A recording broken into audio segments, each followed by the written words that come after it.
My mother was one of those people who would literally drive clear across town to use one of those coupons to save half price on breakfast.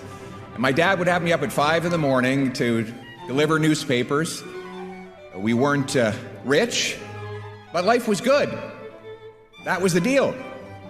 Work hard, start anywhere, get anywhere. That's what the country promised us all.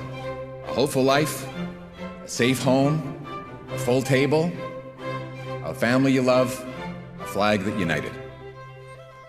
That's the country that we love.